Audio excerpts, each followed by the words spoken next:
오늘 우리에게 주시는 하나님의 말씀은 마가복음 14장 27절부터 31절까지의 말씀입니다. 제가 하나님 말씀을 봉독하겠습니다. 예수께서 제자들에게 이르시되 너희가 다 나를 버리리라. 이는 기록된 바 내가 목자를 치리니 양들이 흩어지리라 하였음이니라. 그러나 내가 살아난 후에 너희보다 먼저 갈릴리로 가리라. 베드로가 여짜오되 다 버릴지라도 나는 그리하지 않겠나이다. 예수께서 이르시되 내가 진실로 내게 이르노니 오늘 이 밤 달기 2번 울기 전에 네가 3번 나를 부인하리라. 베드로가 힘있게 말하되 내가 주와 함께 죽을지언정 주를 부인하지 않겠나이다 하고 모든 제자도 이와 같이 말하니라. 아멘. 예수님하고 제자들이 유월절 저녁 식사를 마친 후에 찬양을 부르면서 감람산으로 올라갑니다.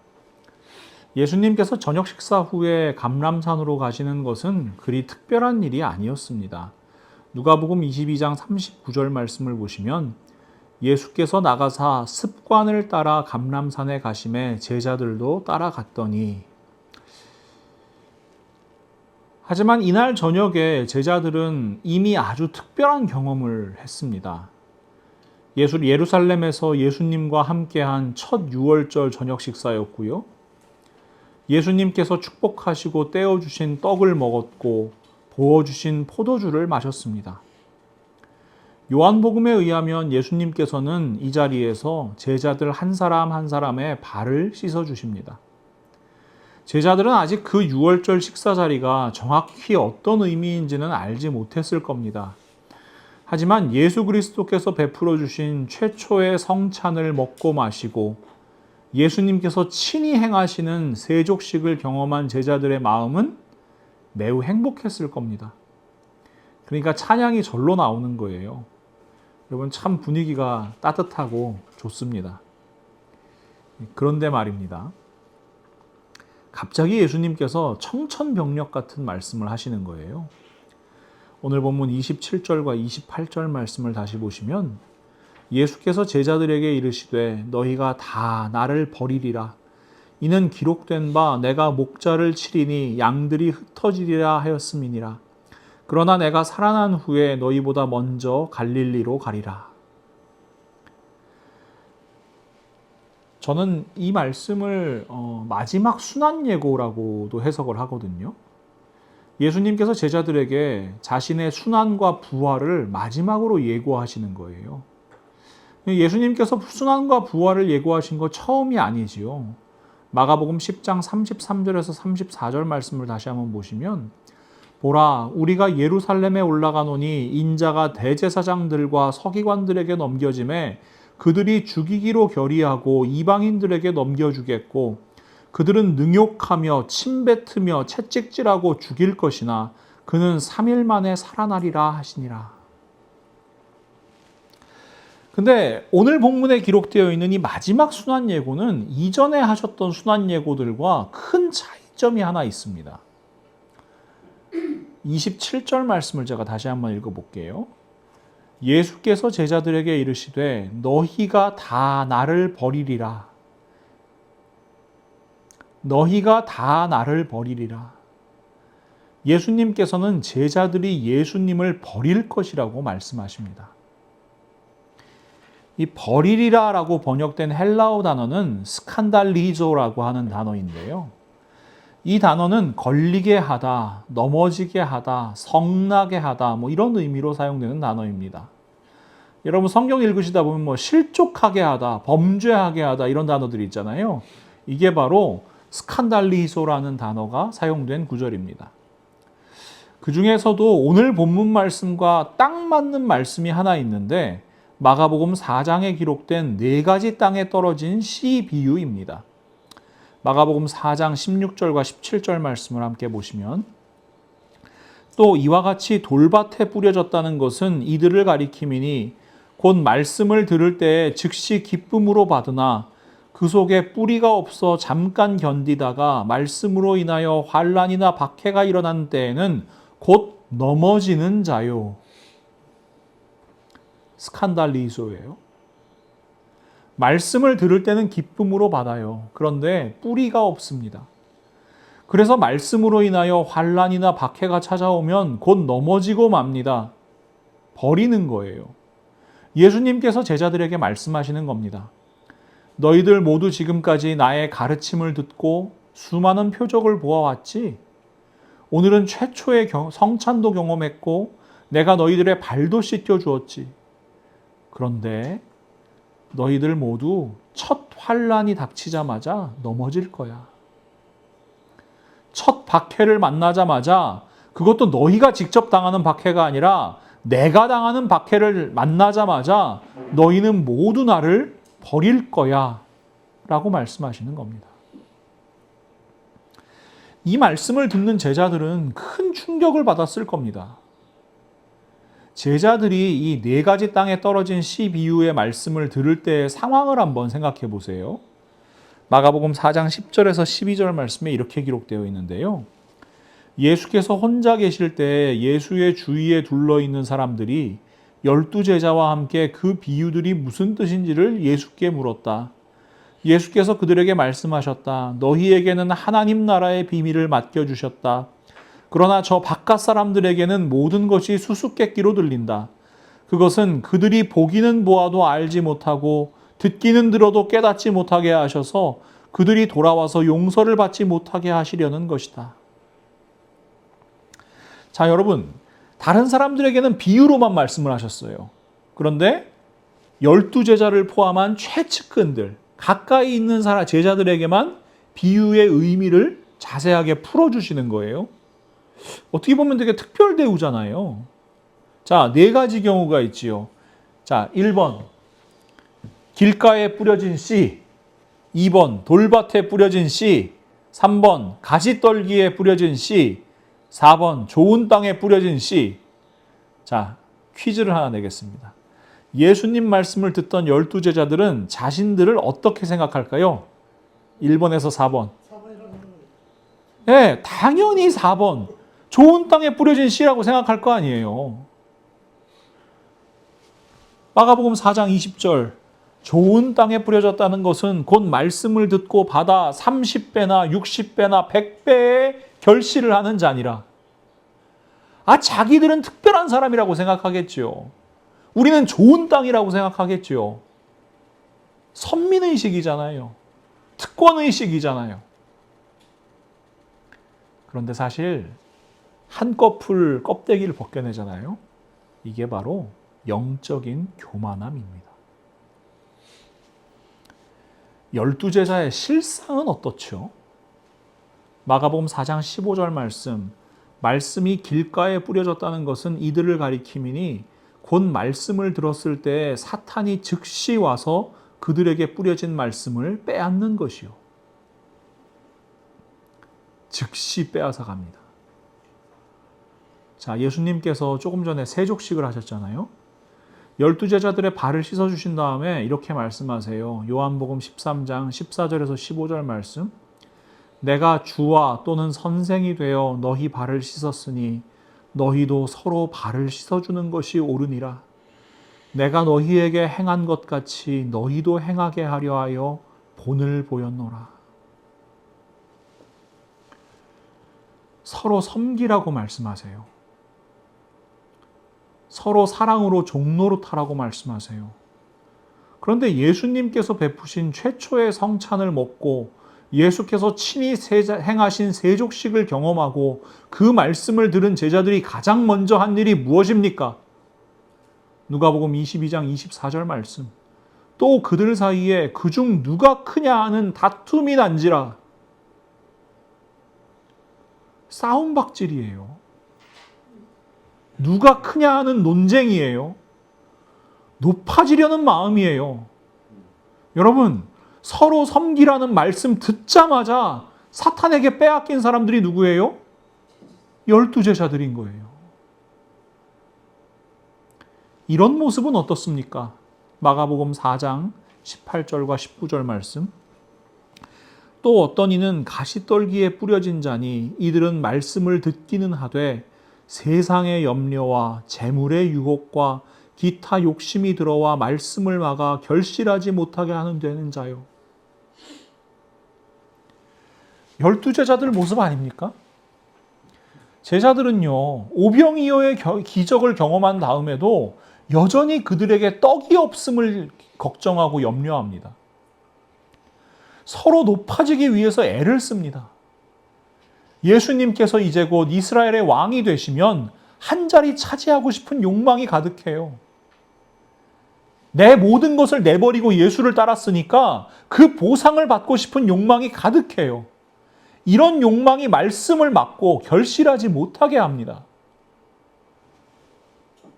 제일 결정적인 건 이건데요. 마가복음 8장 31절에서 33절. 인자가 많은 고난을 받고 장로들과 대제사장들과 서기관들에게 버림받아 죽임을 당하고 사흘 만에 살아나야 할 것을 비로소 그들에게 가르치시되 드러내놓고 이 말씀을 하시니 베드로가 예수를 붙들고 항변하매 예수께서 돌이키사 제자들을 보시며 베드로를 꾸짖어 이르시되 사탄아 내 뒤로 물러가라. 내가 하나님의 일을 생각하지 아니하고 도리어 사람의 일을 생각하는도다 하시고, 베드로는 예수님의 멱살을 잡아요. 그러면 안 된다고요. 왜요? 아니 내가 높은 자리에도 올라가고 많은 재물도 얻으려면 예수님이 왕이 되셔야 되는데 아니 고난을 받고 돌아가시다니요. 그러면 안 돼요. 여러분, 하나님의 일이 아니라 사람의 일을 생각하는 욕망 때문에 예수 그리스도의 복음과 하나님의 구원 계획을 막아선 사람들이 누구예요? 바로 12제자들인 겁니다. 12제자들은 자신들이 좋은 땅에 떨어진 씨앗이라고 철석같이 믿었어요. 그러나 그들은 길가에 뿌려진 씨앗이었고 가시떨기에 뿌려진 씨앗이었습니다. 지금 예수님께서는 그들에게 너희는 돌밭에 뿌려진 씨앗이라고 말씀하시는 거예요. 너희들 내 얘기 들었지? 그런데 너희들은 환난과 박해를 만나면 넘어질 사람들이야. 예수 그리스도를 부인하고 버릴 사람들이야. 여러분, 이것이 12제자들의 실상이에요. 영적인 교만함입니다. 그렇다면 그 영적 교만의 실체가 무엇입니까? 먼저 우리는 모두 죄인이라는 사실을 망각하는 겁니다. 우리는 모두 죄 앞에 한없이 나약한 인간입니다. 이것을 잊어버리는 순간에 우리는 교만해집니다. 베드로가 어떤 사람이에요? 베드로는요, 12제자 중에서도 수제자라고 불리는 사람입니다. 천주교에서는 여러분 잘 알고 계신 것처럼 베드로를 초대 교황으로 부릅니다. 그러나 성경은 그에 대해서 아주 냉정하게 기록합니다.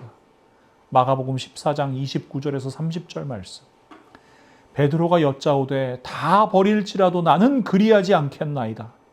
예수께서 이르시되 내가 진실로 내게 이르노니 오늘 이 밤 달기 2번 울기 전에 내가 3번 나를 부인하리라.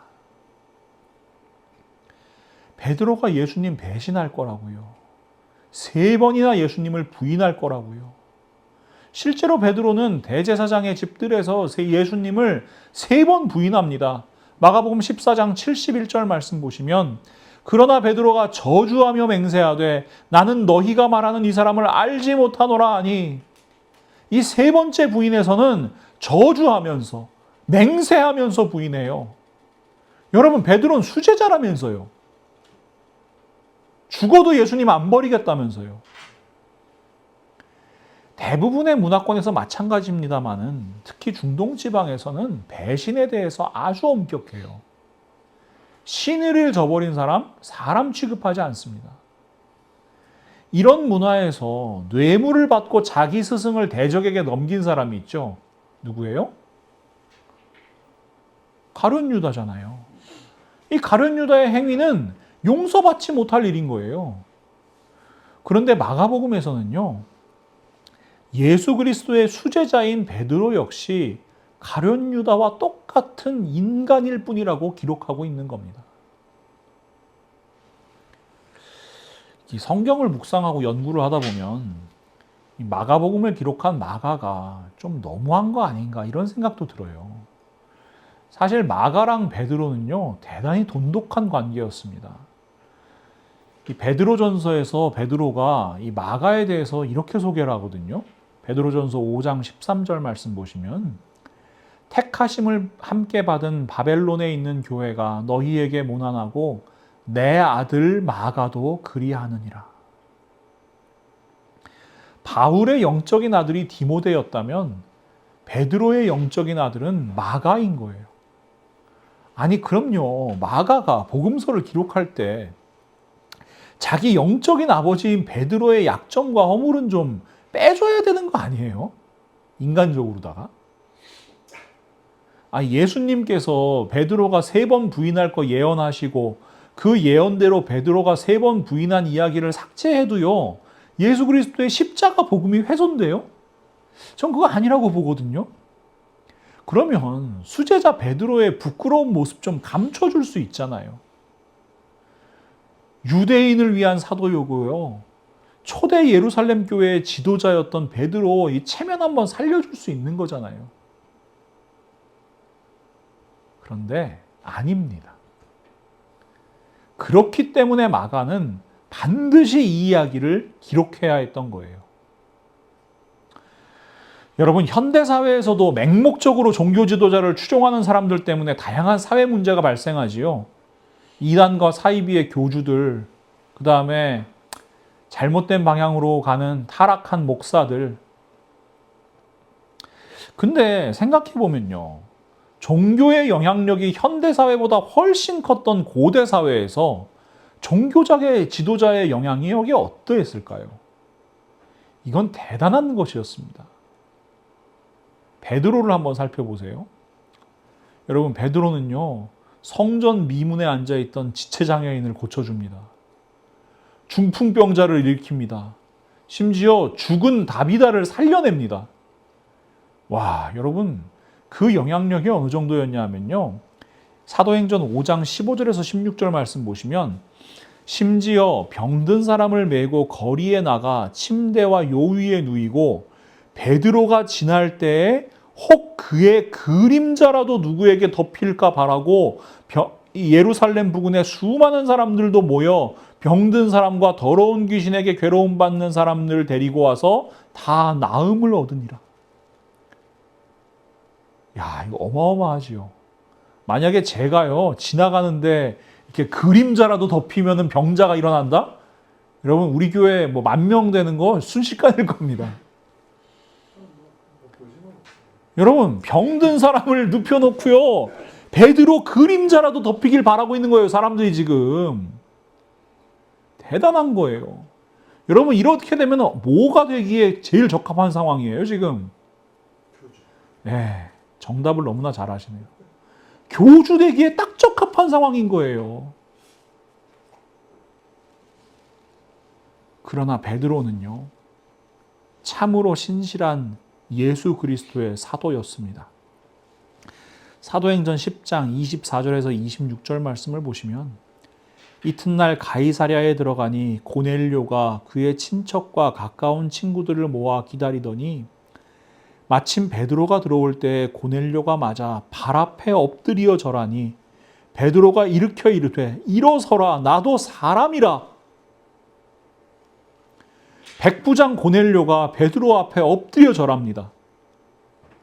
베드로가 교주의 마음이었다면요, 야, 드디어 이제 로마의 백부장도 내 앞에 엎드려 절하는구나.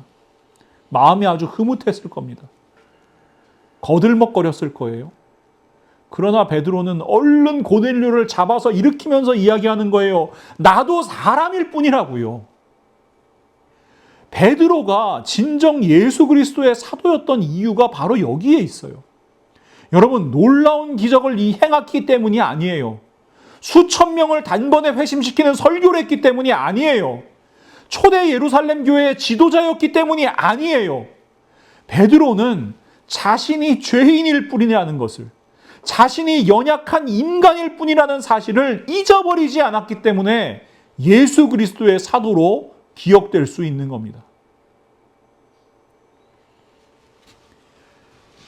인간은 너무나 교만해지기 쉬운 존재입니다. 높아지려고 해요. 자기가 우상되려고 해요. 자기 자신을 과대평가해요. 다른 이들의 찬양을 받고 싶어 해요. 그래서 자신이 죄인이라는 사실을 자꾸만 잊어버려요. 자신이 죄인이라는 사실을 감추고 지워버리려고 해요. 그래서 우리는 날마다 매 순간 하나님 말씀 앞에 서야 합니다. 그 말씀에 나를 비추어 보며 나는 죄인입니다. 나는 연약한 인간입니다. 고백해야 합니다.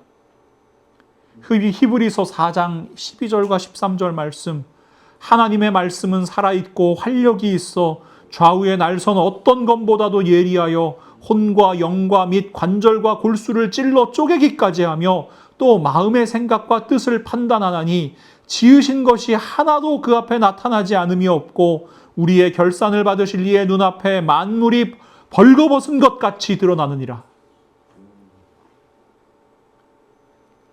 베드로가 늘 앞에 서 있던 말씀이 무엇일까요?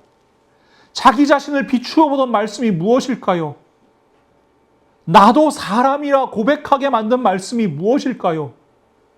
다른 것 아닙니다. 예수님의 말씀입니다. 내가 진실로 내게 이르노니 오늘 이 밤 달기 2번 울기 전에 내가 3번 나를 부인하리라. 베드로도 교만했거든요. 다른 사람들, 이 지금 같이 있는 11제자들과 다르다고 생각했거든요. 자신만만했거든요.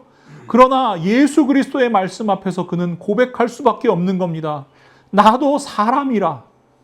나도 하나님 앞에서 아무것도 감출 수 없는 인간일 뿐이다. 나는 죄인이다.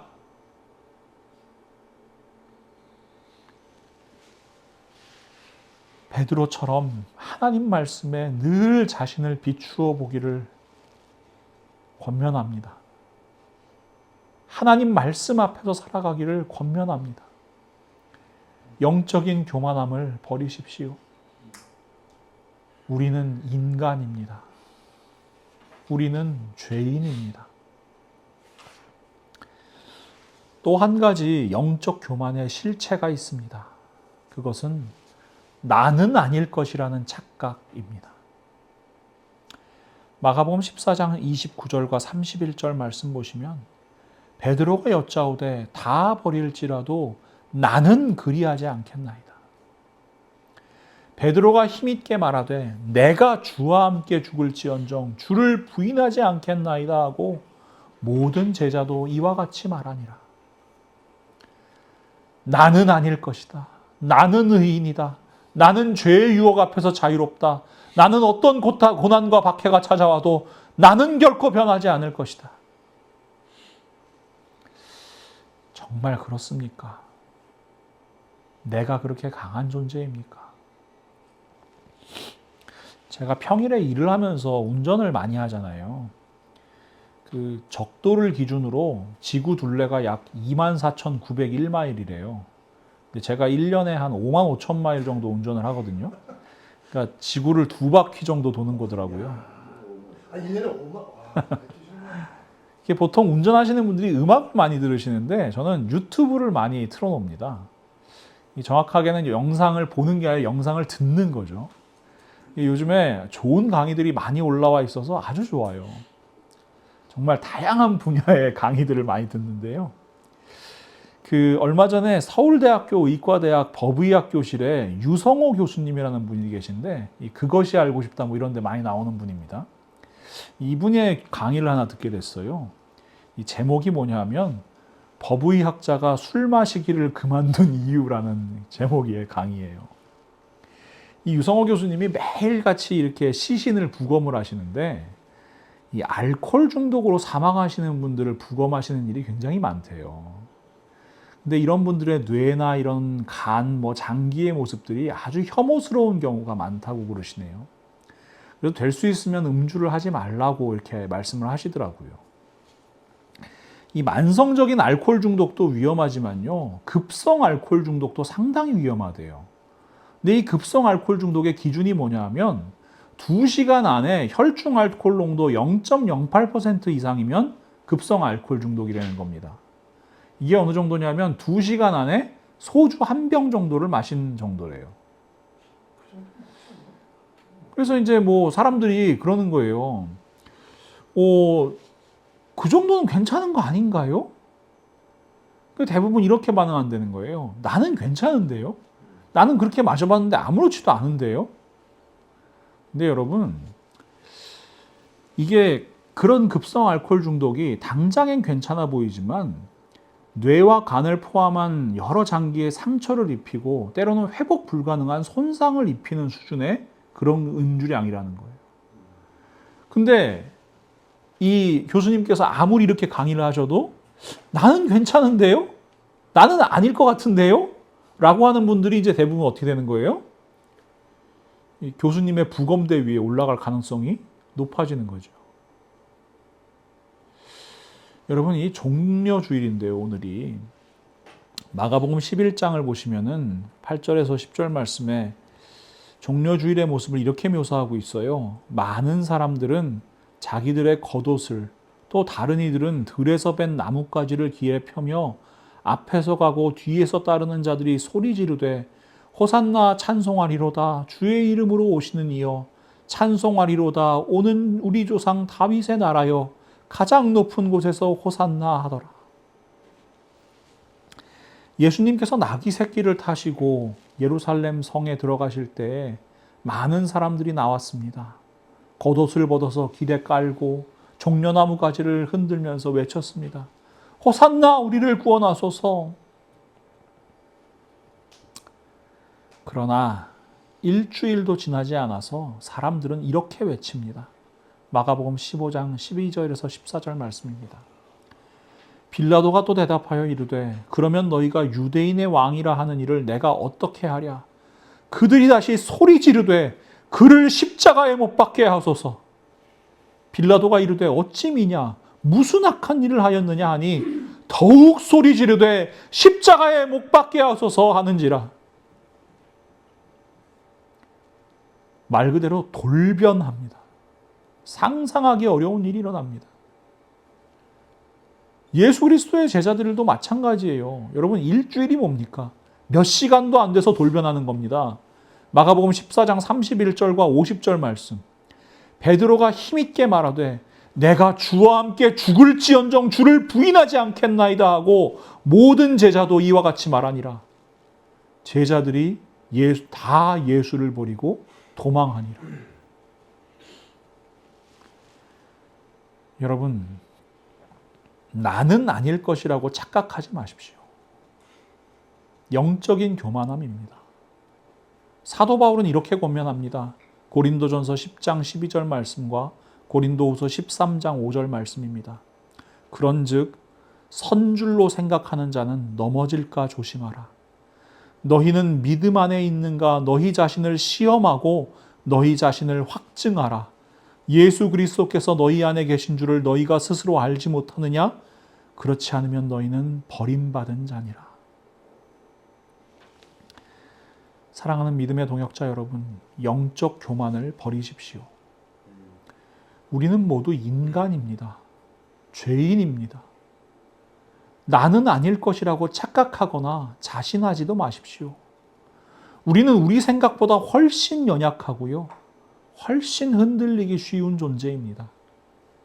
위대한 사도라고 불리는 바울조차도 이러한 사실에 너무나 괴로워했습니다. 로마서 7장 22절에서 25절 말씀.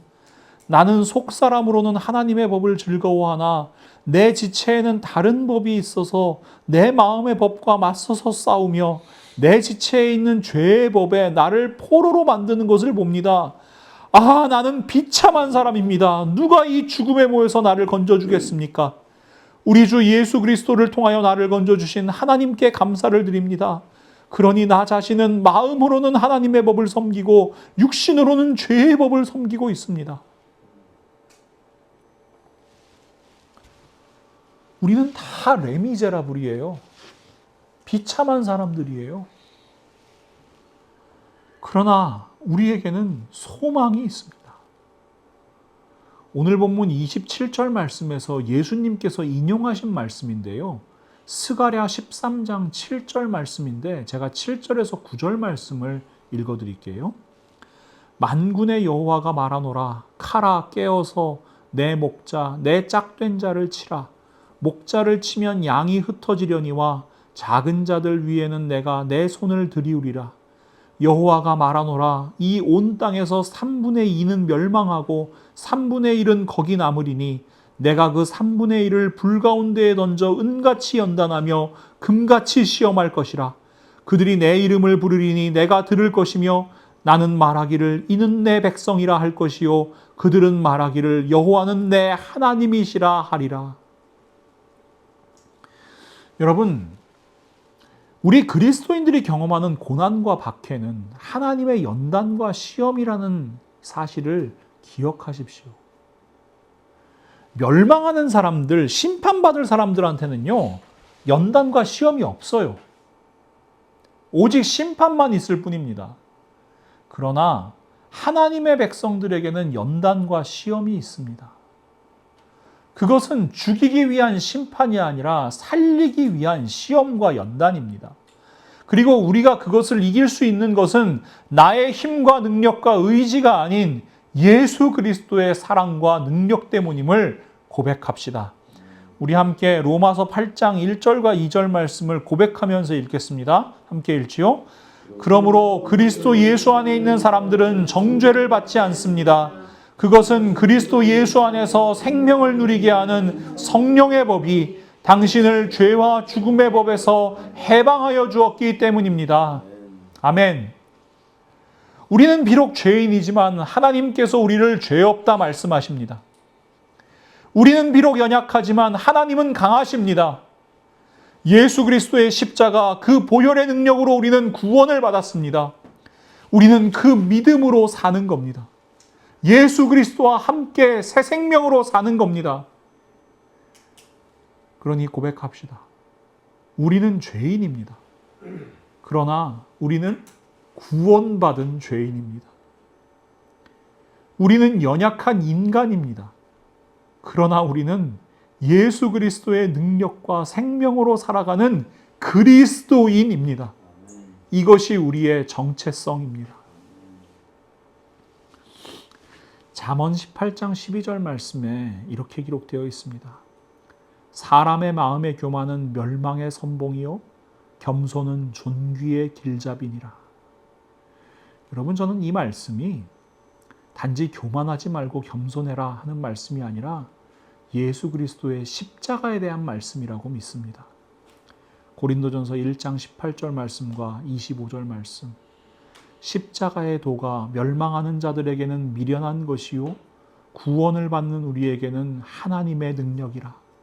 하나님의 어리석음이 사람보다 지혜롭고 하나님의 약하심이 사람보다 강하니라. 교만은 십자가를 믿지 않는 것이요 겸손은 그 십자가를 붙드는 삶입니다. 내일부터 고난주간이 시작됩니다. 우리 함께 이 십자가의 능력에 대해 깊이 묵상하기를 바랍니다. 그래서 우리 모두가 영적인 교만을 내려놓고 하나님의 말씀 앞에 예수 그리스도 앞에 겸손히 설 수 있기를 간절히 소망합니다. 우리 주님께서 우리 한 사람 한 사람의 마음을 좋은 밭 되게 하셔서 이 말씀의 씨앗이 우리 삶 가운데 아름다운 열매로 나타나기를 우리 주 예수 그리스도의 이름으로 간절히 축원합니다. 사랑의 하나님, 오늘도 저희에게 하나님 말씀으로 말씀하여 주심을 진심으로 감사합니다. 하나님 말씀으로 저희의 실상을 드러내어 주시고 하나님 말씀으로 저희의 모든 것 깨닫게 하심을 진심으로 감사합니다. 하나님, 저희들은 죄인입니다. 연약한 인간입니다. 그러니 저희들은 아무 힘과 능력이 없습니다. 그래서 저희들은 하나님께서 저희에게 보여주신 예수 그리스도의 십자가를 붙들 수밖에 없는 사람들임을 고백합니다. 그 십자가 보혈로 저희의 죄를 씻으시고 그 십자가의 능력으로 저희를 살게 하심을 고백합니다. 그러니 하나님, 이제는 구원받은 죄인으로 예수 그리스도의 사랑과 생명으로 살아가는 그리스도인으로 이 땅을 살아가게 하여 주시옵소서. 저희들의 힘과 능력과 지혜를 의지하는 것 아니라 하나님의 능력과 지혜를 의지하며 이 땅 가운데 담대히 나아가게 하시고 정말 어지러워져가는 세상 가운데에서 그리스도인으로 살아가기를 포기하지 않는 저희들 다 되게 하여 주시옵소서. 저희들의 이 겸손의 삶이, 저희들의 이 순종의 삶이 정말 이 땅 가운데 아름다운 하나님의 나라를 이루어가는 작은 미랄 되게 하시고 저희들 미랄되어 썩어져 가는 것을 두려워하지 않는 삶 살아갈 수 있도록 하나님 저희들 한 사람 한 사람을 붙드시고 사용하여 주시옵소서. 예수 그리스도의 이름으로 간절히 기도합니다. 아멘.